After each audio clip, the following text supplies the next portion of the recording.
Bonjour, nouvelle vidéo sur les moments. Donc ici, on va essayer de comprendre la différence entre la valeur d'un moment, on peut calculer, avec ce qu'on appelle un vecteur moment. Je vais illustrer ça à travers un exemple. Donc on a ici au point K une force F de 70 newtons. On souhaite calculer le moment au point C, on va l'écrire comme ça. Dans mon exemple, cette force a un angle de 15 degrés par rapport à la verticale. On a besoin de déterminer un moment, donc on va se fixer un repère X à l'horizontale, Y à la verticale, le repère classique. Alors pour mener à bien votre réflexion, on va considérer que chaque carreau ici correspond à 1 cm.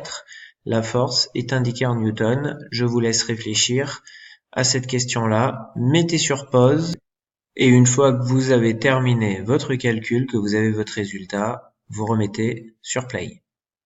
C'est bon, c'est terminé? La réponse est moins 301,8 Newton-cm. Très rapidement, je vais vous réexpliquer, si vous n'avez pas trouvé ce résultat, comment obtenir moins 301,8 Newton-cm.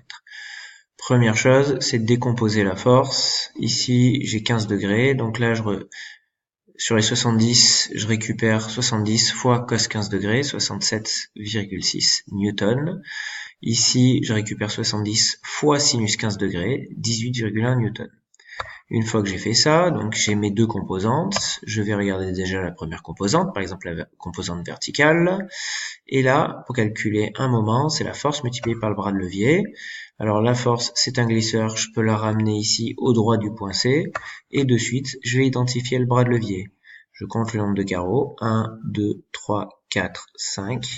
Alors cette force, ça revient à ça. Et le moment, c'est 67,6, la valeur de la force, fois le nombre de carreaux, la distance, 5 en l'occurrence ici. J'ai un moins parce que la force me fait tourner dans ce sens-là que je suis en train de vous montrer, donc du sens de Y vers X. Deuxième composante de la force, 18,1 newton, qui est orienté comme ça. Je le ramène au droit du point C. Je vais de suite identifier le bras de levier de cette force. J'ai deux carreaux, donc la valeur du moment, c'est 18,1, la valeur de la force multipliée par le bras de levier, 2. Cette force me fait tourner, cette fois-ci dans ce sens-là, le sens anti-horaire, c'est le sens de X vers Y, donc c'est un plus. À partir de là, si je somme ces deux termes, j'obtiens moins 301,8 newton-cm. Alors une petite remarque, c'est que cette valeur-là, c'est un nombre.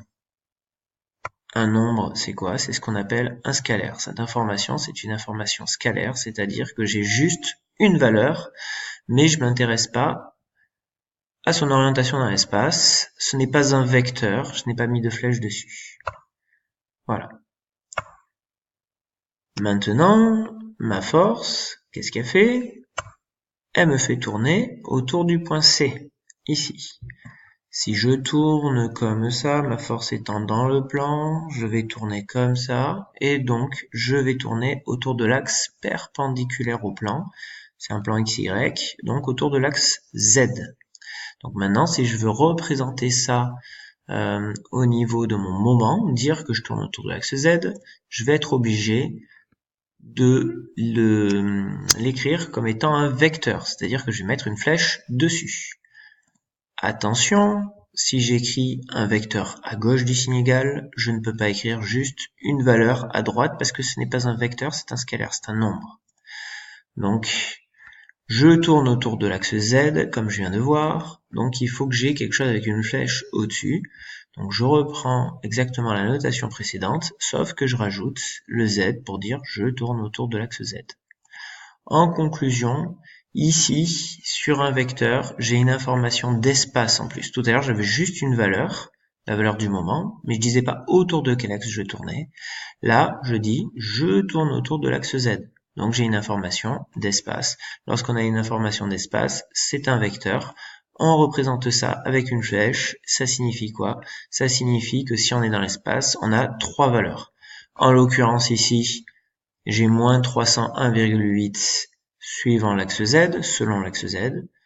Je ne tourne pas autour de l'axe X et de Y. Effectivement, cette force-là ne me fait pas tourner autour de ces deux axes. Donc j'aurai 0 suivant X, 0 suivant Y et moins 301,8 suivant Z.